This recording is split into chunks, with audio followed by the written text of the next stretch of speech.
Rourkela police ଏନକାଉଣ୍ଟରରେ 2 ଅପରାଧୀ।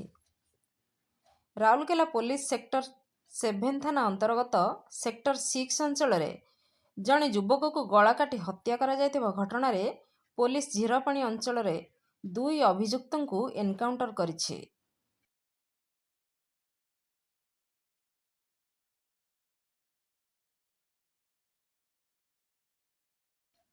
Police ଏନକାଉଣ୍ଟରରେ ଆହତ ହୋଇଥିବା 2 ଯୁବକଙ୍କୁ ରାଉରକେଲା ସରକାରୀ ହସ୍ପିଟାଲରେ ଭର୍ତ୍ତି କରାଯାଇଛି। 2 ଯୁବକ ହେଉଛନ୍ତି ଚୁନୁ ଏବଂ ସୁଶାନ୍ତ ନାୟକ ବୋଲି ଜଣାପଡ଼ିଛି। ଘଟଣାସ୍ଥଳରେ ପୋଲିସ ଉପରକୁ 2 ରାଉଣ୍ଡ ଗୁଳିଚାଳନା କରିଥିଲେ ହତ୍ୟାକାରୀ ଅଭିଯୁକ୍ତମାନେ। ପୋଲିସ ଆତ୍ମରକ୍ଷା ପାଇଁ 4 ରାଉଣ୍ଡ ଗୁଳି ଚଳାଇଥିଲେ।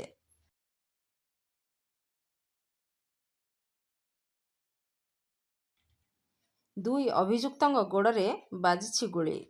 ଘଟଣାସ୍ଥଳରେ ସାଇଣ୍ଟିଫିକ୍ ଦଳ ପହଞ୍ଚି ବନ୍ଧୁକ, ଖୋକା, ଚପଲ ଜବତ କରିଛି।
ରାଉରକେଲାରୁ ଲବକିଶ ନାୟକଙ୍କ ରିପୋର୍ଟ, ନାଗରାଜ ନ୍ୟୁଜ୍।